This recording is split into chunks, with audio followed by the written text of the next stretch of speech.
Now, the rest of the story. The Pam Blazer family, Decatur, Illinois, has an adorable 8-year young girl. But the little girl is suffering from sick sinus syndrome. Sick sinus syndrome. It's a heart disorder. It causes the heart to stop beating, sometimes for several seconds at a time. The electrocardiogram of her heartbeat shows long, flat patches where her heart is simply not beating at all. Sick sinus syndrome. Should young Muffy get excited, she would faint. Her lips would turn blue. It would require heroic measures to revive her. Dr. Larry Baker explained the disorder to Mrs. Blazer. He advised implanting a cardiac pacemaker in order to establish a regular heart rhythm.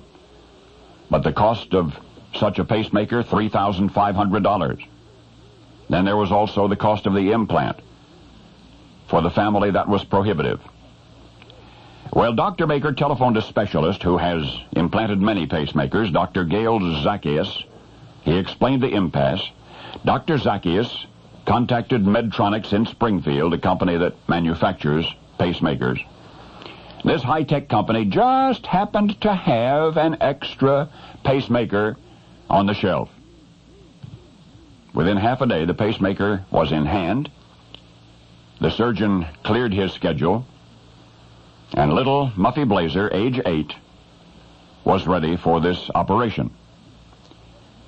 Muffy is prepped and anesthetized. Her chest is opened. 2 electronic leads were carefully screwed into the heart muscle.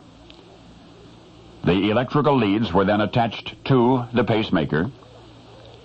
It is then placed within the abdominal wall. A quick check reveals that the heart rate has been reestablished. Strong, regular, uninterrupted heartbeats. I'm having to put this into lay language, and much will be lost in translation. But other electronic data had to be programmed into the pacemaker with Medtronic's portable computer. This would respond to bursts of activity with an increased heart rate, and otherwise would accommodate the smaller than adult heart size. Well, the operation was a success. It was completed on May 11 of this year, and Muffy has just returned for a checkup, has had the checkup, has been pronounced by Dr. Baker to be entirely fine and dandy.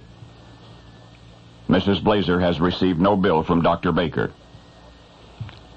nor from his staff at Northgate Clinic, nor from the company that makes the pacemaker, nor from the specialist surgeon who installed it.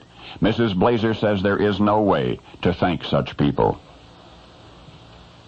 And she is right. But I had to try.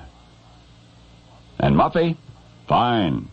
Muffy is entirely normally active, running and jumping and barking and wagging her tail. For you see, Muffy, the recipient of this most remarkable gift of life, is a pet of the Blazer family, an 8-year-old Schnauzer dog. And now you know the rest of the story.